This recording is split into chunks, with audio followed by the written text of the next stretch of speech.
Hello and welcome to our podcast today where we talk about swine production systems and housing. I'm Dr. Reed Lighting with Perfectus Livestock Solutions from Worthington. I'm here today with Dr. Stephen Dudley. Hi, yeah, as Dr. Lighting said, I'm Dr. Steve Dudley. I've been a veterinarian based out of the Worthington location for 38 years now. And we've definitely seen a lot of changes in Reed and I's practice career from the very beginnings of very small operations, the consolidation of the industry in the 90s, and further changes. And one of the things we're going to talk about today is batch farrowing, some nursery production, and how it's all changed. Yeah, we've been around long enough that we were here when everything was farrow-to-finish on one site. And we've moved through 3-site production, or in some cases 2-site production with Wean-to-Finish.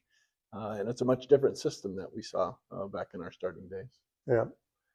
I think there's two fundamental things that have driven all of the changes we've seen in our practice time. One is improved efficiencies, productivity, which is tied to financial performance.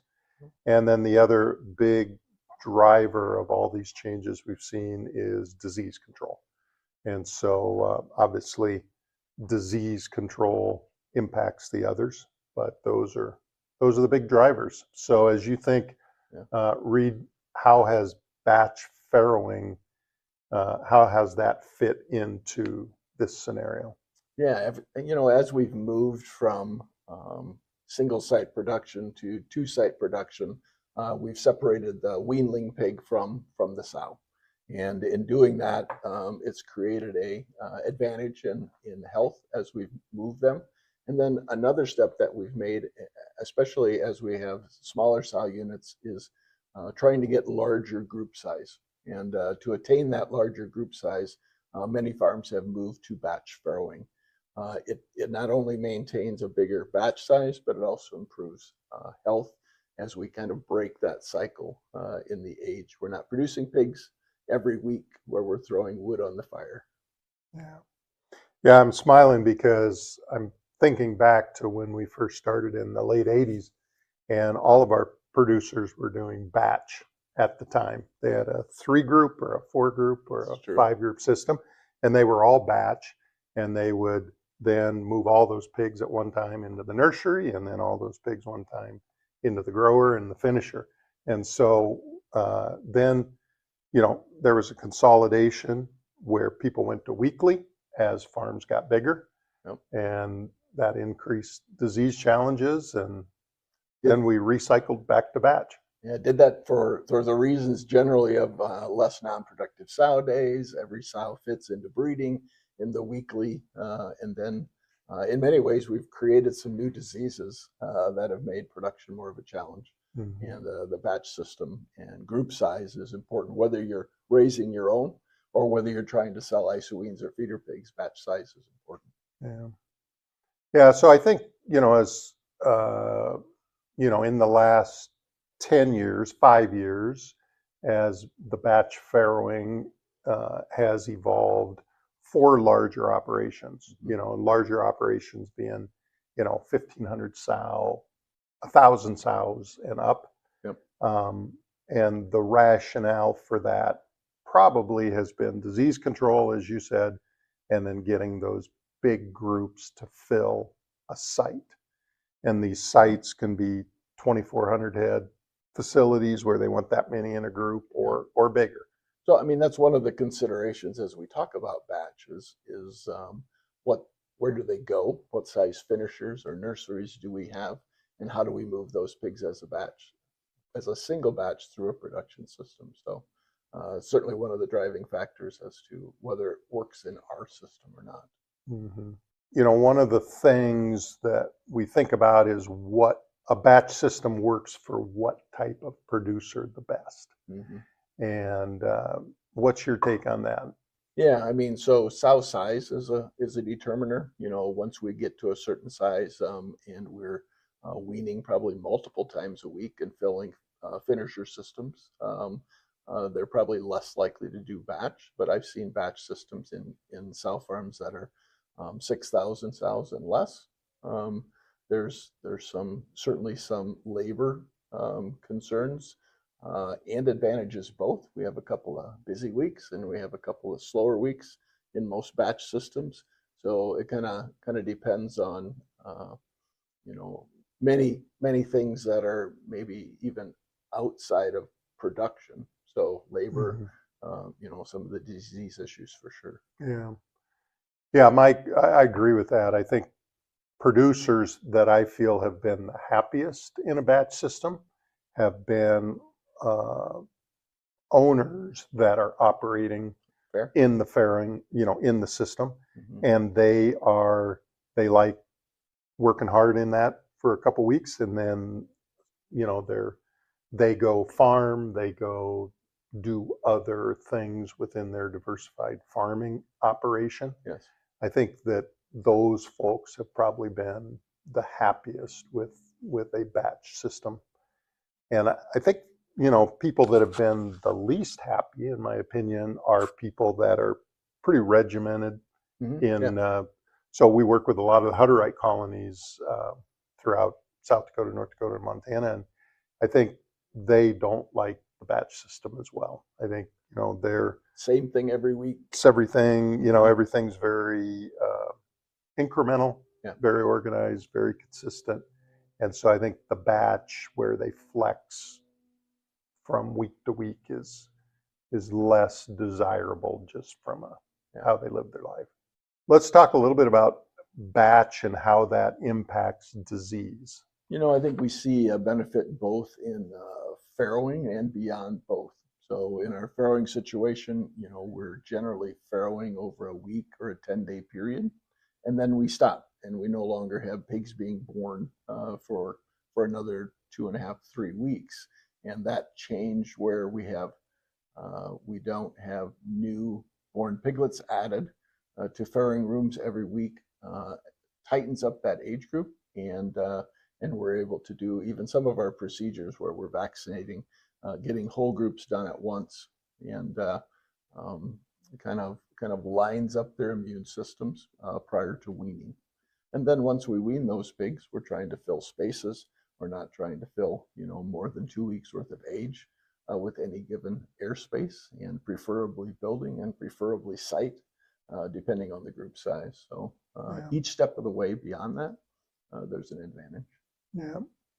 Yeah, I mean, for our audience, things that are important is a break in the system. And so that's essentially what a batch is doing. It's breaking the system. And where we had problems is farrowing rooms that, this week, farrowing room 1, farrowing room 2 is the second week. And you have that weekly production. Disease is very easy to travel from room to room via workers, equipment, pigs flow back and forth. Yeah. And then same thing in the nurseries. Historically we had what we called hotel style nurseries, where we would have pigs would be weaned into one and then the second and then the third. And we just could not break PRRS, which was a major challenge, but many other diseases were most of the respiratory viruses, they just keep circulating in those facilities and never break. Yeah. Yeah. So I think that's really been the real advantage to these batch systems is breaking the flow, which disrupts the disease. And we all learned that from exposure. If it's not there, the disease will burn down, go away. Yep. And you have the advantage of starting pigs all at once. So you're pretty intense even in a nursery or Wean-to-Finish, the first 10 days to 2 weeks, and then you're growing pigs. Knowing that you have to focus during that time period and not focusing on this room just to be focusing on another room next week and another room, and you don't really get a mental break either for people. Really good comments. I think one disadvantage to batch is that if you get hit with a disease such as PED or something at one time, that's a bad time, that can be a blessing or a curse. So, if they're early in their age, it's really devastating because you got everything there. But if you happen to get exposed to PED, when the batch is just about ready to be weaned, Yep. that's pretty advantageous. There's even some other production things you think of, semen utilization and things in the farrowing house where, if you're in a three time a week or a weekly, you're using that semen rather than you get to the end of the batch, you have no place to use it. Yeah. It gets pitched and you're done. Yeah. Mm-hmm. Yeah. So semen utilization, labor, we kind of talked about the pros and the cons. Mm-hmm. What other negatives have producers talked with you about with the batch system? Yeah, I think there's always a concern that we increase non-productive sow days. These sows come into heat, but they don't fit in a group, so you have to either hold them off or skip mate them into another group, and those non-productive sow days are costly. So that's been a big part, and there's a general tendency sometimes to want to extend that breeding period. So what used to be a tight batch now becomes a wider batch, and those small pigs, young pigs, end up being small going to the nursery, small going to the finisher. They end up at the finisher and they're half value because they're not big enough. And we didn't really gain anything other than stretching out our group. We had more pigs, but we didn't have more profit. Yeah. So, another challenge that batch systems have is introduction of gilts. Yes. And trying to get gilts to fit into being ready to be in heat at the time when the batch is. So, I think there are medicinal, products, matrix and some generics that are progesterone products that are used to bring those gilts into heat. So trying to get those gilts to fit into that week of production is definitely a challenge and a concern. Yep. They can come into heat anytime, but you're only breeding for 7 to 10 days. So making them fit can be a job. Yeah. Yeah. Mm-hmm. I think for the right units, batch makes sense. It's not for everyone. And I think for people to look at where the pigs go when they leave is important.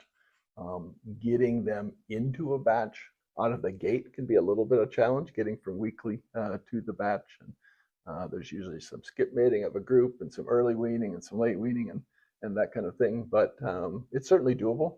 And then once you're there, you're in the rotation. So that works fine. Yeah.